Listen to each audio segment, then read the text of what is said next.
Breaking news, fighter jet ng Pakistan lumipad mismo sa loob ng Afghanistan at tinarget ang Kabul, Paktia at Kandahar. Napakarami ang nasawi. Malaking damage ang natamo ng naturang airstrike. Ayon sa claim ng Pakistan, 133 na Taliban soldiers ang kanilang napaslang. Samantala, ayon naman sa Afghanistan, pumaslang naman sila ng 55 na Pakistani soldiers, samantalang ang Pakistan ay nagdeklara ng open war. Yan ang ating pag-uusapan sa videong ito.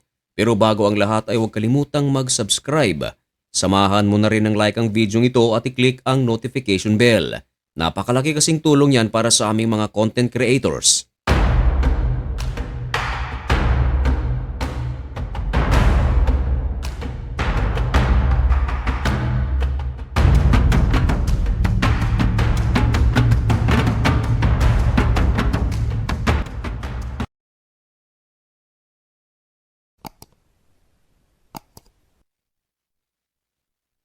Maligayang pagbabalik mga kaibigan.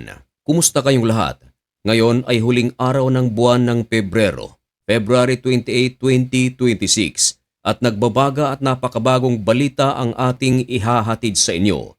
Halos buong mundo ay nag-e-expect ng gera sa West Asia. Ito ay sa pagitan ng Amerika at ng Iran kasama ang Israel. Pero isang digmaan ang sumiklab sa South Asia. Ito mga kaibigan ay sa pagitan ng Pakistan at ng Afghanistan. Pero bago ang lahat upang mas maintindihan natin kung bakit nagkakagulo ang Pakistan at Afghanistan. Ito mga kaibigan ay dahil sa Taliban Afghan at Taliban Pakistan. Teka, sandali lang. May Taliban na nasa Pakistan, may Taliban na nasa Afghanistan. Tama, dalawang grupo ng Taliban ang kalaban ngayon ng Pakistan. Merong Taliban mga kaibigan na nasa loob mismo ng Pakistan at ito ang isa sa mga nagbibigay ng gulo sa loob mismo ng bansang Pakistan. Meron ding mga Taliban na nasa Afghan, wala rin itong humpay sa pag-atake sa teritoryo ng Pakistan. At nag-ugat ito mga kaibigan sa isang linya na kung tawagin ay Durand Line. Isang linya na nagsisilbing border sa pagitan ng Afghanistan at Pakistan. Hindi ito ina-acknowledge ng maraming Taliban. Bagamat ito ay na-acknowledge naman ng Pakistan government at ng maraming international communities. Paborito para sa Pakistan. Pero hindi ito ina-acknowledge ng Taliban kaya isa ito sa mga dahilan kung bakit hanggang ngayon ay nagkakagulo ang grupong ito. Halos lahat ng kanilang mga gera ay nangyayari sa border na ito. Minsan na ring nagkagera ang India at Pakistan. At ang punot dulo ng lahat ng ito ay dahil sa Taliban.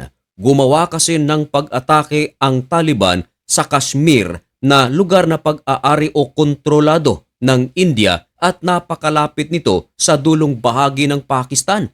Nais itong agawin ng Taliban. Hindi pumayag dito ang India kaya nagsagawa ng napakalaking airstrike ang India sa loob ng Pakistan. Pero ang target lamang ng India ay ang Taliban. Pero ikinagalit ito ng Pakistan.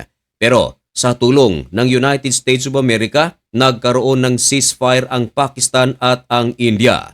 Pero sa pagkakataong ito, mismong Pakistan na at Afghanistan ang nagkakaroon ng napakalaking gulo. Ayon sa ulat ng The Daily Star, ang Pakistan nagdeklara mga kaibigan ng open war laban sa mga Taliban na nasa Afghanistan. Naglabas na rin ng balita ang Pakistan na ayon sa kanila sa kanilang ginawang airstrike tumala ito ng 133 na mga Taliban soldiers ang nasawi. Pero ayon naman sa ulat ng Taliban o Afghanistan mga kaibigan, nakapaslang naman sila ng 55 na mga Pakistani soldiers. Ayon sa Pakistan, lahat ng kanilang mga ginagawang pag-atake, ito ay dahil lamang sa mga ginagawang pag-atake naman ng mga Taliban Afghanistan at Taliban Pakistan. Sa makatuwid, pinapalabas ng Pakistan na lahat ng kanilang mga ginagawang pag-atake ay paghiganti lamang. Isang halimbawa riyan mga kaibigan ay ang nangyari nitong nakaraang araw lamang. Inamin mismo ito ng Taliban Afghanistan na nagsagawa sila ng pag-atake sa border ng Afghanistan at Pakistan. Inamin nila na nakapas lang sila ng 55 na mga Pakistani soldiers, dagdag pa ng Afghanistan Taliban na nakakapture sila ng 2 military base na pag-aari ng Pakistan. Kasama rin daw nilang nakapture ang 9 na mga military post ng Pakistan. Pero matapos lamang ang ilang oras, ang Pakistan nagsagawa ng napakalaking pag-atake. Fighter jets na ang lumipad papasok mismo sa Kabul, lugar na karamihan doon ay naninirahan ang maraming miyembro ng Taliban. Meron din itong organisasyon na kung saan konektado naman sa mga Taliban na nasa Pakistan. Sapul, wasak, malaking pagkasunog at napakarami ang nasawi. At kung paano nila gawin ang naturang pag-atake, panoorin natin ang video ito. Take note mga kaibigan, ang naglabas nito mismong Pakistani soldiers.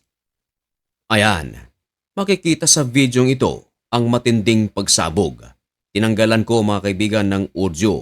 Ayan, lumilipad mga kaibigan ang bomba ng Pakistan papasok mismo sa lupain ng Afghanistan, particularly sa Kabul, sapagkat talagang nagkaroon ng target ang Pakistani soldiers doon sa kuta na kung saan nagtatago ang maraming miyembro ng Taliban, Afghanistan at Pakistan. Makalipas lamang ang ilang oras, tumambad ang napakaraming pinsala.